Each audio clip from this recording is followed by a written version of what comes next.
It is Wednesday, August 14th, 2008, and today's episode we're going to look at the opportunity we had this morning to reveal the secrets to trading the pullback strategy in Bitcoin. We'll also look at our indicators and we'll take an objective look at exactly where the altcoins are. All this and more on this episode of the 24 Hours of Bitcoin. Doom, doom, doom, doom, doom, doom, doom, doom. I'll put my little jingle in there again soon.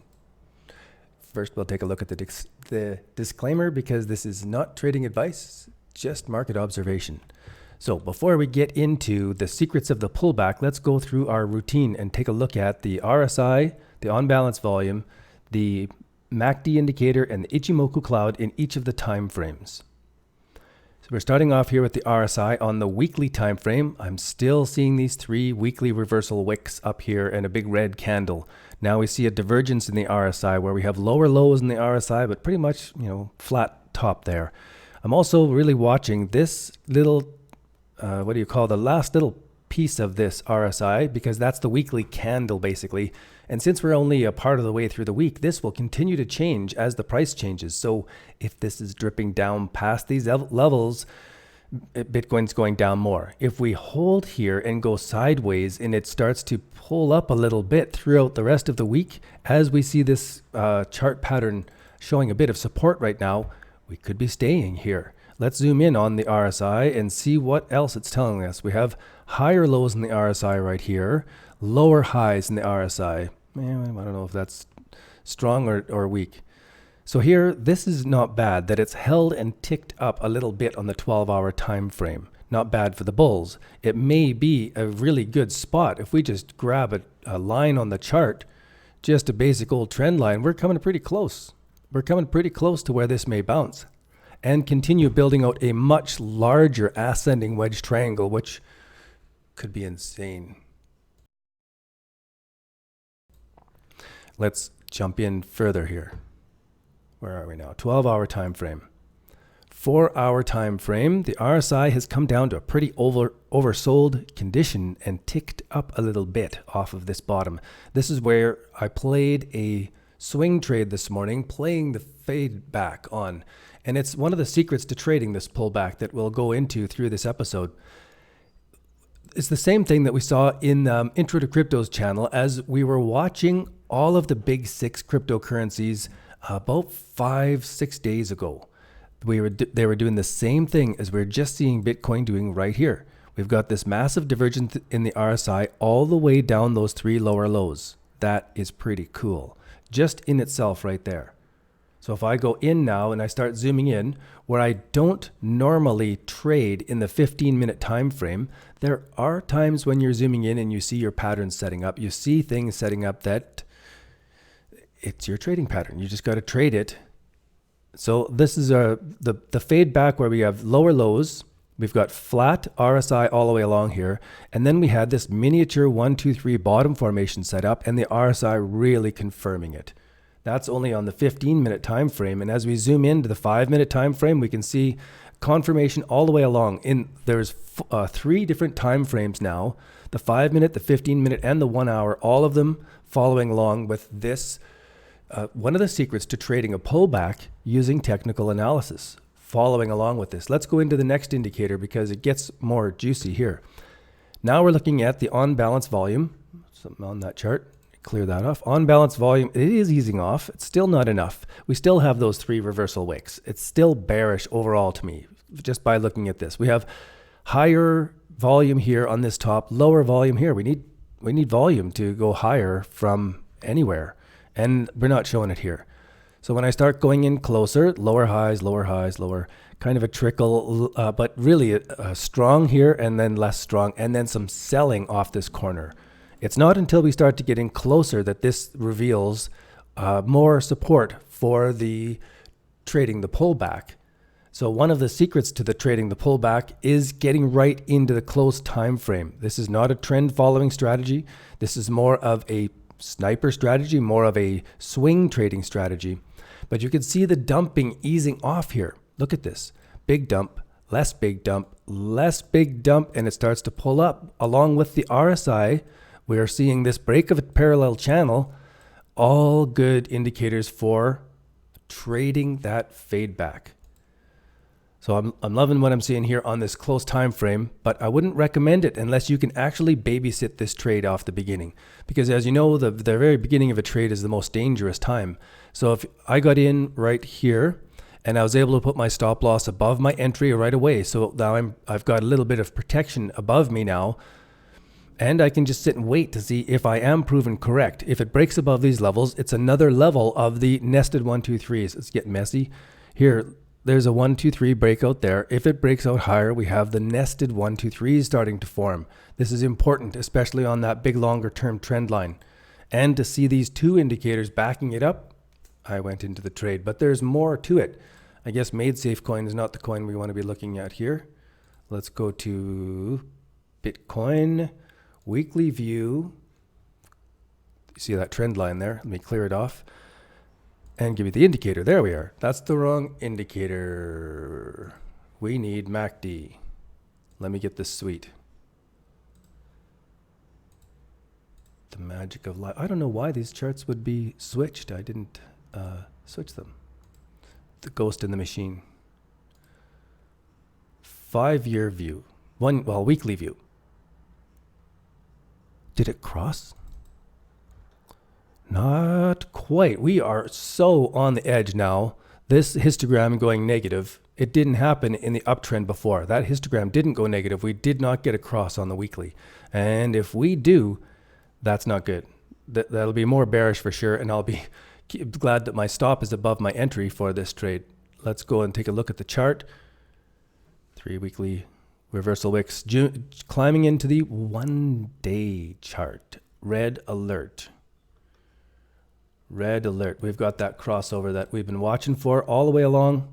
Been watching for something similar to this, that if we do get a pump up, and we did, if that MACD crosses over, we are probably going to be seeing quite a bit further down. Oh, I don't even want to go draw it that far.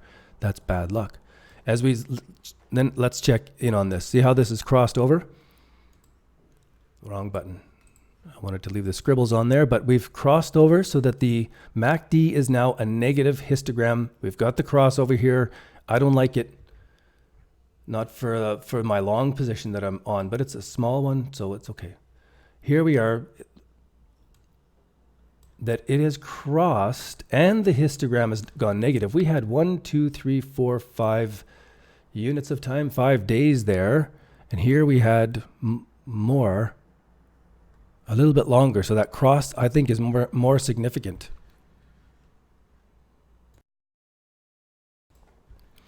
Let me now zoom in on this chart and go on to the next time frame. The 12-hour time frame is negative. That's crossed over. The histogram is still stretching more negative. It hasn't pulled up a bit. So I don't think this has got much hold here. Even though it is trading the pullback, it is a higher risk trade. Now, when I see the 4-hour, this histogram has pulled back just 1 4-hour bar's worth. Not enough. Not enough to give me the feel that this is catching itself from going down. Let's zoom in further to see what's going on. 4-hour time frame, 1-hour time frame. This is flared to the positive, and we have the histogram positive. All right. So I'll keep my stop where it is and keep watching. Here on the 15-minute time frame, now we're getting into the confirmation of trading that pullback using the technical analysis. We have the lower lows going on. We have the higher lows going on in the MACD. So this is confirming what we saw in the RSI and what we saw in the on-balance volume. MACD is right along with it on the very same time frame here. Now that we have a 1, 2, 3 and it's a nested 1, 2, 3, this gets more important. As I go back out to the 1-hour time frame, it is flaring positive. Now over the day here today, we'll watch, clear that off. We'll watch this 4-hour RSI to see what it's doing. If this next histogram comes and it's shorter, we're in good stead, and that this is going to bounce back up a little bit from here. And for me, it'll still have to build more structure to be trustworthy. If you're a mountain climber, you want to get a good foothold. And you don't want to step onto a small thing that may just break off when you put some weight onto it, as an analogy. So let's go on to the MACD, Ichimoku Cloud. And I want to drag this over a bit. We're still all positive in the Ichimoku Cloud for this weekly view. It's okay. It'll give it lots of room to bounce around. No worries. Almost don't have to check it. On the daily time frame, it's broken through the cloud. We have a negative cloud still. It hasn't twisted positive. It's still negative. The blue line, though, is above the baseline, so it has to come across below the baseline while prices are pushing through to really confirm that on the daily view. On the 12-hour view, we have a cross to the negative. We don't have a twist to the negative, so it's still holding you in this as a longer-term trade. You know, assuming that you got in down back here, then that's fine. You're all good. No worries. Whoops, missed the 4-hour. 4-hour time frame, we've got the crossover, so it has gone negative. The green line has gone past both red and blue. It's crossing through the cloud, twist to the negative, gone through the cloud, all sell signals. No signal to be trading the pullback on a long out of this chart pattern. No. On the 1-hour time frame, no, it wouldn't get you into this trade. That wouldn't trade this pullback properly, not on the 1-hour time frame. The 15-minute time frame still sketchy and wouldn't have got you in as a swing trader at this very bottom. It wouldn't have read this the same way. It's not for me anyway. It's got the crossover. We don't have a twist to the positive in the cloud. And then if we go to the 5-minute time frame, okay, sure, I was expecting it to have gone through. And actually not bad in this little time frame because it touched the cloud here and went down. It touched the cloud but didn't really go through it. Now it's really gone through it. So that is a different trading signal. We'll follow this as it goes. I'm just doing this to keep learning more about the Ichimoku Cloud in all sorts of different circumstances compared to those other indicators. So far, I like the set of 3 before better than I like the Ichimoku Cloud. It seems to confirm my 1, 2, 3 bottom formation pattern. That's all good. Sometimes it's a pretty good indicator, though it does different things than the others. I'm going to keep it in the set. But now let's go and look at Bitcoin dominance. It has picked up just a slight bit. It did make a 1, 2, 3 top formation. Many of the alts made very short-term bottom formations that matched this and gave us some buy signals the last couple days. In fact, if you're interested in learning more about that, be sure to follow over on Intro to Cryptos on Twitter. We've got 1,002 followers right now. And if you like these alerts that come out, retweet them, get them out to other people, help share the good news. Let's take a look back at now. I want to go on to, out of order here, my 4 charts. So we're looking at Bitcoin on the 4-hour, Litecoin, Ripple, and Ethereum all on the 4-hour. So here is that 1, 2, 3 bottom formation in Litecoin that matches what the Bitcoin dominance was doing. It's exactly upside down to that 1, 2, 3.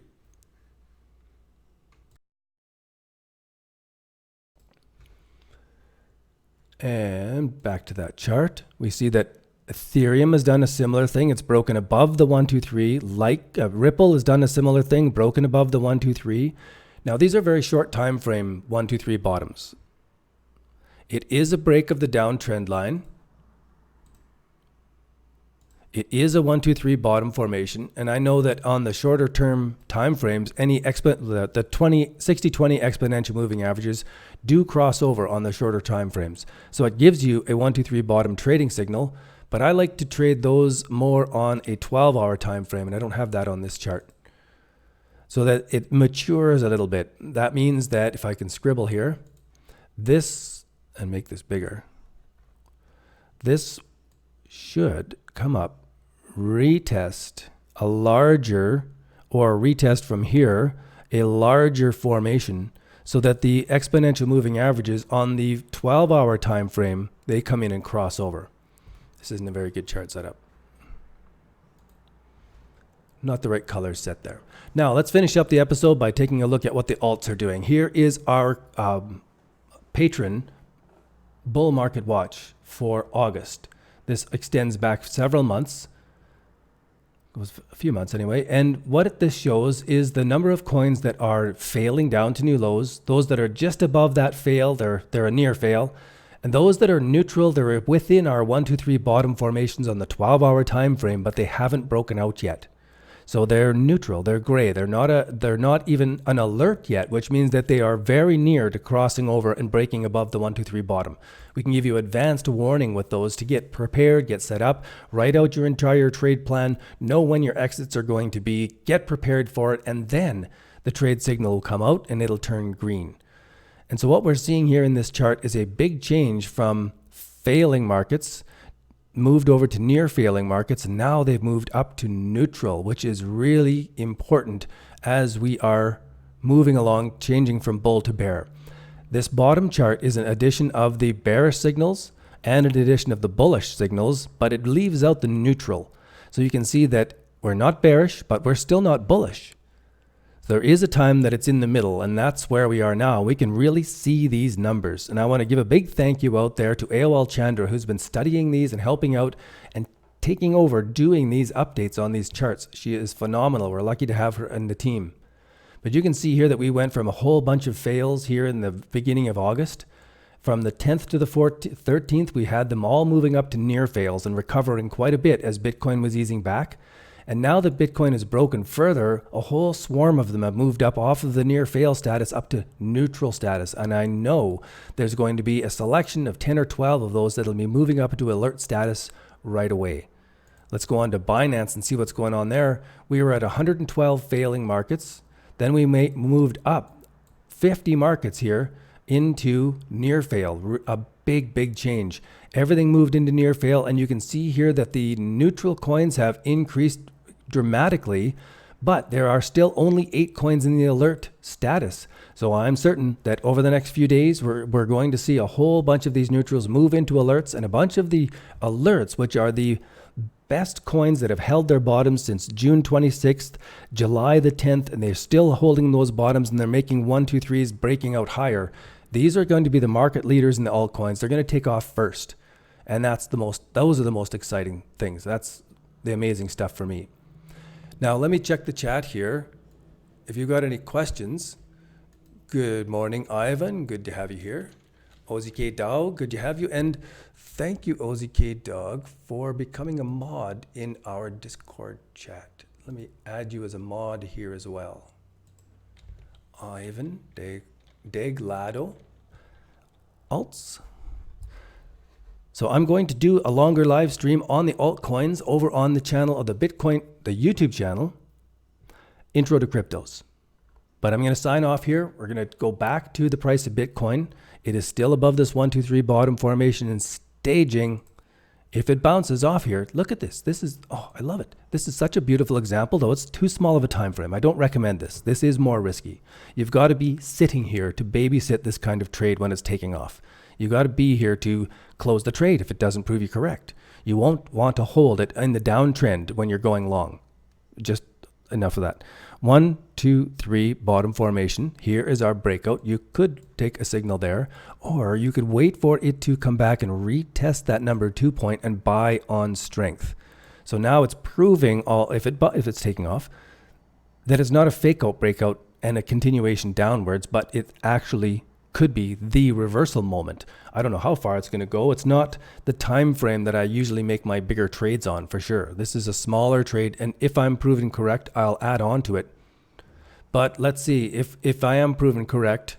Let's get rid of the indicators, go to a 1-year view, draw it back, and put this trend line on. Could put this trend line on as well. Yeah. Probably pretty early on that trade. I'm glad my stop is above my entry because I'd still expect it to come down to 10,200. It's just that chart pattern, and then stay within this range. If we are going to continue on the parabolic move upward, this is where we need to stay. We can't go below $10,000. And of course we could go below $10,000 and it bounces off here and starts to make some structure and changes direction. Absolutely. Hopefully. And, there's always the chance that if we are going to do a big pullback like this, that's a big pullback. We're heading back for some nasties. So I really want to pay attention to that and all of the altcoins, because the alts are going to moon. One last thing before we go. There's always one last thing before we go. There's the endless, and I want to make these short, but how do I do that? How do I do that? When we go back to 2017 and we had Bitcoin do its run up from $1,000 to $3,000, all of the alts got crushed back. It was in March of 2017 that something big happened right here. Something really big happened out of this top formation. And the big thing was that the altcoins stopped getting crushed by Bitcoin at this moment. This was the end of the crush. They had been crushed all the way since 2016 for about 18 months. They had been crushed, and the Bitcoin dominance was going up. And right at this turnaround, Bitcoin dominance started to drop while Bitcoin prices was rising. And the alts went on a manic, crazy run. So now is the time to pay attention. And if you are interested in what these alts want to do and you want to pay attention closely, be sure to sign up for the other channel, Intro to Cryptos. We're going over the big 6 altcoins and whatever ones you request over there. So I'm thinking 10,200 as well. Greetings from Argentina. Greetings from Canada. Sorry, but I always have the song by Evita Peron, Don't Cry for Me, Argentina, comes into my instantly when everybody says the name Argentina. I think we're going to see the weekly MACD crossing downwards. Ooh, you are saying scary words. 1 week MACD. Oh yeah, that is. Then we are not doing a reversal like we did in March of 2017. Then we're really coming back. So I don't want it to do quite that deep of a retrace. I'm wanting it to sharply pull back and then come back up so that we get Bitcoin dominance flipping directions. Bitcoin dominance sliding off while Bitcoin is rising. That's the best of both worlds right there. So if we go to the long-term Bitcoin dominance, where's this? There is a chance this is support and resistance. It is making a top formation. Hopefully this is where it falls way back to the 40% level, 45% level. That would be phenomenal. The alts would be off the other side of the stadium. Anyway, that'll wrap it up here for today's episode. Let me go to don't have enough screens open now. Let me finish off and I'll see you guys in the next episode of the 24 Hours of Bitcoin. I will see you next time. Cheers.